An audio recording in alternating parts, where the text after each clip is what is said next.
Fala gurizada, Emil, tudo certo? Finalmente está entre nós a nova série FX que já está no Star Plus, Shogun, a gloriosa saga do Japão, e essa é uma das séries que eu mais estava esperando. Eu gosto muito da história do Japão, eu gosto muito desse pano de fundo histórico. O livro Shogun é muito famoso, né? Apesar de eu nunca ter lido ele de fato, sempre me chamou a atenção. Então ter uma série baseada nele cara, achei uma ideia maravilhosa. E temos como protagonista possivelmente um dos meus atores favoritos, cara, que é o Hiroyuki Sanada. O cara tava no Mortal Kombat, o cara tá no Último Samurai, o cara tá no John Wick 4, meu, e sempre que ele aparece, ele se sobressai. Então, ter ele como um dos protagonistas ali é maravilhoso, tá? Ele representa ali o papel, ele faz o papel do Lord Toranaga, que é uma das figuras centrais então da história de Shogun, a gloriosa saga do Japão. Nós assistimos aqui os 2 episódios, né? Nós recebemos o screener deles e acabamos assistindo aqui. E cara, foi assim melhor do que eu esperava. A série dá pra ver que tem um grande investimento, tanto no dinheiro, como no tempo, como na pesquisa histórica, cara. Tem coisas ali que me chamaram a atenção de um jeito muito, mas muito interessante, cara. Porque, o castelo de Osaka que aparece nessa série, eu tive a chance de ir nesse castelo recentemente. E ele não tá parecido, cara, ele tá igual, velho. Ele tá igual, assim. Então dá pra ver que os caras levaram muito a sério o pano de fundo histórico, as roupas dos samurais, a vestimenta no geral, as maquiagens, todos os adornos, tudo teve uma grande pesquisa por trás, um respeito pela cultura japonesa, e isso é maravilhoso, cara. Então só faz a série crescer mais ainda. As atuações são de qualidade, porque nós vamos ter ali à frente de todos, nós vamos ter o Lord Toranaga, né, interpretado pelo Sanada. Nós vamos ter o Cosmo Jarvis, que vai estar interpretando o capitão britânico, o John Blackthorne, e nós vamos ter a Anna Sawai, que está crescendo muito agora, né? Ela já apareceu em Monarch e agora ela aparece como a Lady Mariko, né? Uma das grandes ajudantes ali do Lord Toranaga, também serve como intérprete do John Blackthorne. Então vamos falar aí o que a gente achou de fato dessa série, o que foi de interessante desses 2 primeiros episódios. E eu já vou deixar muito claro aqui que, tipo, eu já tô falando assim, o que tem de bom nesse primeiro episódio, no segundo, no primeiro, e o que tem de ruim. Sinceramente, cara, eu não achei nada de ruim aí não, tá? Eu só tenho um receio de algo que pode aparecer num futuro meio próximo, e eu espero que não aconteça, mas vamos deixar claro aí, então, os pontos da história para depois falar do que pode vir à frente. Em primeiro lugar, cara, Shogun, a gloriosa saga do Japão, é baseado num livro do autor conhecido como James Clavell. Ele escreveu esse livro em 1975, tá? Ele já faleceu na década de 90, já teve uma série baseada nesse mesmo livro lá na década de 80, e agora nós estamos tendo então a FX investindo pesado no desenvolvimento dessa nova série épica, histórica, semi-histórica, né? Porque tem muitos personagens ali que são baseados em figuras históricas. Eu acho que as 2 frentes que nós vamos ter da história aí é um Japão em 1600, na época feudal, em que o Japão está basicamente quase estourando uma guerra civil, cara. Os ocidentais aqui do nosso mundo estão cada vez mais presentes lá no mundo oriental. Na busca de comércio, os portugueses e os holandeses estão cada vez mais presentes naquele mundo, também levando a sua fé, os holandeses levando o protestantismo, os portugueses levando o catolicismo, e assim aos poucos o Japão vai encontrando, vai conhecendo a nossa realidade aqui no século XVII. Só que nesse contexto todo, nós vamos ter a chegada no Japão em 1600 desse capitão britânico conhecido como John Blackthorne, que ele é o capitão de uma esquadra de 5 navios. Mas quando a série começa, só tem um navio, que é o Erasmus, ou seja, todos os outros afundaram. Isso porque chegar no Japão não era uma missão nada fácil, cara.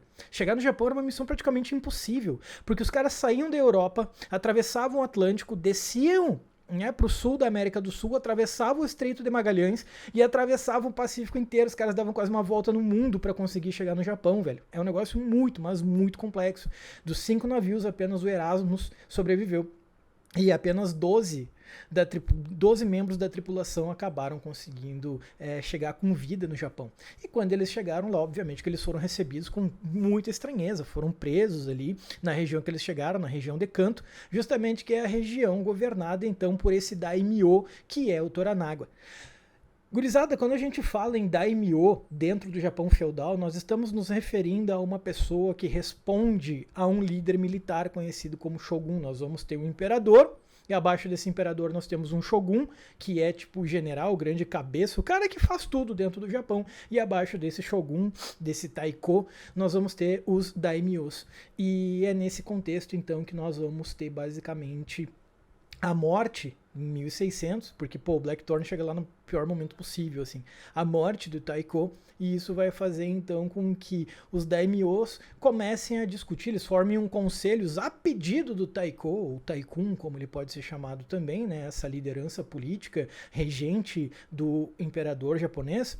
Quando ele morre, ele fala, olha só, eu sei que eu tô morrendo, então um pouco antes de eu morrer aí eu vou formar aqui um conselho, porque eu não quero guerra civil no Japão não, velho, eu lutei muito para manter a paz aqui entre os daimyos, que seriam espécie de senhores feudais, né, e vocês vão manter essa paz. Aí eles formam um conselho. Mas, cara, assim que esse conselho é formado, eles já começam a se voltar contra o Toranaga.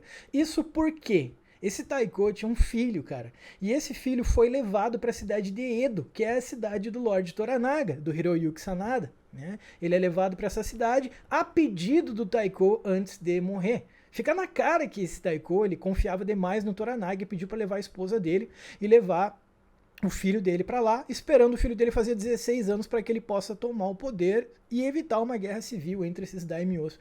Só que, obviamente, os outros daimyos do conselho ficam com medo de que o Toranaga ele tá meio que tentando fazer esse moleque de refém, tá tentando tomar o poder, tá tentando se tornar o novo shogun no Japão, assim. E aí os caras começam basicamente a se voltar contra ele. Ele viaja da cidade de Edo, que é a atual Tóquio, até a cidade de Osaka. E chegando lá, ele vai discutir com o conselho. E quando ele chega nesse conselho, ele é basicamente feito de refém por esses caras. Falando, não, a gente sabe que tu tá querendo dar um golpe pra tomar o poder, então tu vai ficar por aqui agora. Ele fica preso lá em Osaka, basicamente. Claro que ele não tá acorrentado, ele não tá preso, mas ele tá lá dentro do castelo. Ele não tem a liberdade de sair ali de dentro, né? Uma coisa que é interessante de saber historicamente, o Lorde Toranaga do livro, o Lorde Toranaga da série, que de novo é feito pelo Hiroyuki Sanada, ele é baseado numa figura histórica real. É possivelmente um dos políticos mais importantes da história do Japão, um cara conhecido como Ieyasu Tokugawa. A família Tokugawa, os Tokugawa são mega importantes na história do Japão. Ah, fala um pouco mais dos Tokugawas aí. Não, porque se eu falar do Tokugawa, quem que ele foi e tudo mais, aí eu vou estar acabando dando spoiler da série e eu não vou fazer isso. Ah, mas eu quero saber mais quem é o Tokugawa. Bom, beleza, então vai atrás aí por tua conta e risco. Só que isso obviamente vai acabar trazendo inevitavelmente alguns spoilers dessa série, tá? Mas pra quem curte história e não quer ficar esperando, cara, vai atrás, é legal demais, tá? Então eu acho que o primeiro episódio foi sólido, cara. Ele vai mostrar toda essa treta do conselho prendendo o Toranaga justamente por ele ter simplesmente cumprido com o pedido do Taiko no momento da sua morte, né? Então ele tá preso lá e nós vamos ter a chegada do Blackthorn no Japão. Eis que uma das pessoas de confiança do Toranaga acaba então vindo no navio, vai lá, aprende a sua tripulação e quer entender porque que aqueles caras estão lá. Só que nós temos o choque cultural, o problema com a língua. Ninguém consegue falar basicamente a língua do Blackthorn, a não ser os jesuítas que já estão dentro do Japão. Pô, mas tinha jesuíta lá no Japão nessa época, Marcelo? Sim, porque nós estamos no contexto das grandes navegações, cara. É nesse período aí que nós vamos ter os portugueses navegando loucamente pelo mundo. Eles já tinham há 100 anos conseguido atravessar a Rota do Cabo, passando pelo Cabo da Boa Esperança na África. Já tinham dominado o Oceano Índico, já tinham construído mais de 50 fortalezas no Oceano Índico, em Macau, na China, e chegaram no Japão também. Esses jesuítas eles iam para levar a sua fé, para forçar a entrada do catolicismo em lugares onde ele ainda não havia chegado. O Japão era um mundo completamente diferente para eles. E aí nós vamos ter uma figura lá que também é real, que os japoneses chamam de Tsuji, que na língua dele significa intérprete. Trata-se desse cara jesuíta conhecido como João Rodrigues. O João Rodrigues é conhecido na história do nosso mundão por ter sido o cara que criou o primeiro dicionário japonês-português no mundo. Olha como o cara foi importante, mano. O cara conseguiu quebrar a barreira linguística entre o mundo japonês e o mundo português. Então ali ele vai ser o cara que vai interpretar as falas do Blackthorn. Ele fala, oh, meu, por que tu tá aqui? Por que tu veio pra cá? Por que vocês querem aqui? Ele, cara, eu vim pra fazer comércio. Só que ele não foi só pra fazer comércio, ele foi também pra tentar sabotar as relações dos portugueses católicos naquela parte do mundo.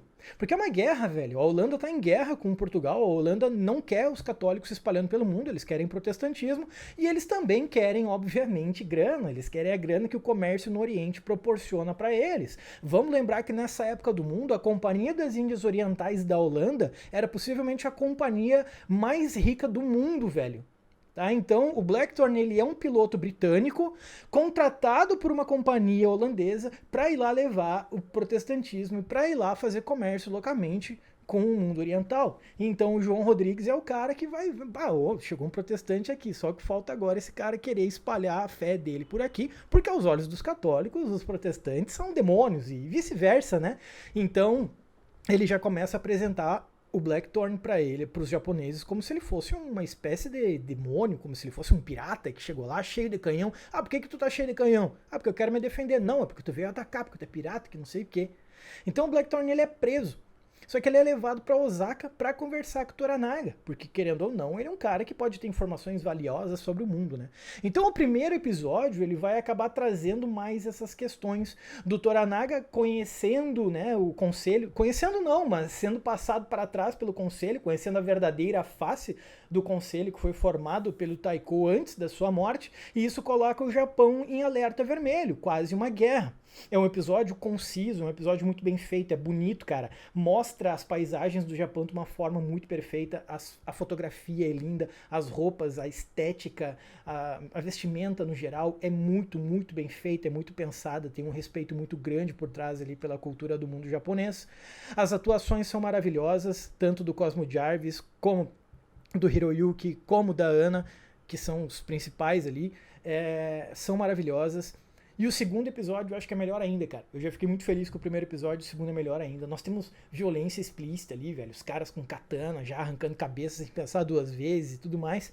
E aí nós vamos ter a chegada do Blackthorn, então, na cidade de Osaka, né? E ele é levado, então, ao castelo de Osaka. E como eu comentei antes, cara, é igual. Eles retrataram até os portões externos do castelo de forma fiel, igual. Não é parecido, mano. É como se estivesse lá de volta, cara.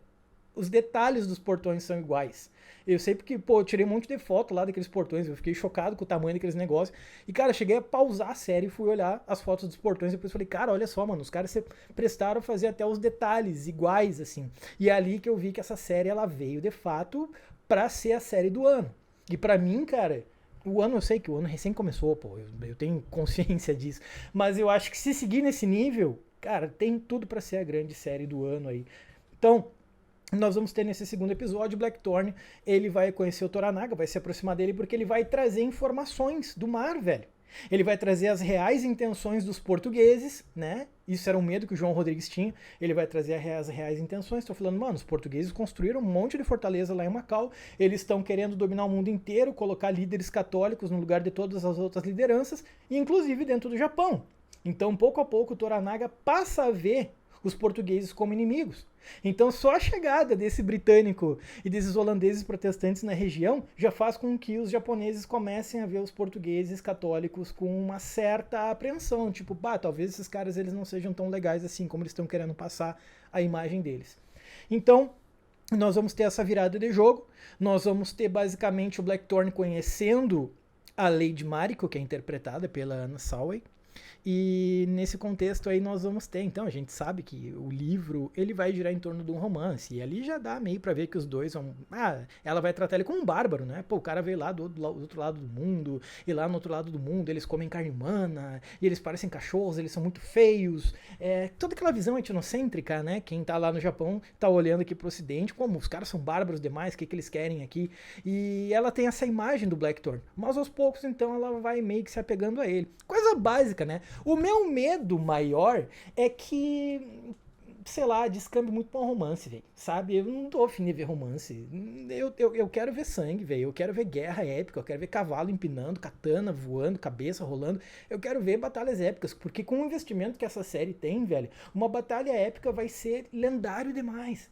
Então, Claro, dá pra ter as duas coisas, não tô dizendo que não é pra ter, não sou amargão também, mas a ideia é que, tipo, tem que ter um balanço, né? E o meu medo é que talvez não tenha esse balanço, foque mais numa relação ali e tudo mais e deixe as pauleiras de lado e isso faça com que a série perca a sua força, talvez forçando uma relação ali e tudo mais. Talvez seja só eu traumatizado com Game of Thrones aí, falando esse tipo de coisa, mas é um receio que eu tenho. Então nós temos aí um fim do segundo episódio com o Toranaga entendendo que os portugueses não são aquilo que eles pensam, tá? E nós vamos ter basicamente a Lady Mariko se aproximando do Blackthorn, ela vai servir de intérprete porque ela fala português. E uma falha que eu senti que a série tem, tá? Antes eu falei que não tinha falha, mas agora eu lembrei e tem, então é um detalhe. Ela basicamente diz que fala português, só que quando ela começa a falar português, ela fala inglês.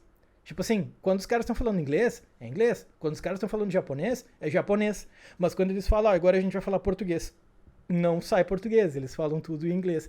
Seria muito louco ver os caras arranhando um português ali, cheio de sotaque. Pô, seria muito legal. Mas não foi o que aconteceu. É uma pena, obviamente, mas assim, cara, detalhe do detalhe. Tipo, não vou assistir a série porque os caras não falam português. Pelo amor de Deus, mano, tá? Então, recomendo demais. Esses 2 episódios foram muito bons, né? Misturei vários assuntos aí porque eu tô muito na expectativa, eu tô muito feliz com essa série e eu gosto muito de falar sobre ela, eu gosto muito de falar sobre a história do Japão, então talvez eu tenha falado muito rápido demais. Mas é isso, eu adorei os 2 primeiros episódios, acho que essa série vem forte e se seguir nesse nível vai ser a grande candidata aí à série do ano. Fico muito feliz de ver o Sanada crescendo como protagonista. E, cara, vamos ver o que tem pela frente aí. São 10 episódios nessa série, né? E recém tivemos 2. Tem mais 8 ainda pela frente. E vamos lá. 1 por semana. Semana que vem a gente volta, beleza? Se não conhece o Clube de Adverso, vai atrás aí, cheio de prêmios, grupo lá, eu, Leandro, Diegueira. Estamos sempre lá conversando, interagindo com a gurizada, sorteios todo mês de presentes, geek, participação em podcast junto com a gente. E se não conhece, vai lá atrás, chama a gente aí, vamos conversar. Beleza? Valeu? Se já assistiu, deixa aí teu comentário, o que tu achou da série, se tu tá tão feliz como eu, se tu acha que eu tô feliz demais pro início, se eu tô exagerando, mas eu não tô nem aí, eu gostei, eu tô feliz, faz tempo que eu queria ver uma série épica, histórica de novo, e é isso aí, tá? Então é nóis. Valeu, se cuidem, até a próxima. Tchau, tchau.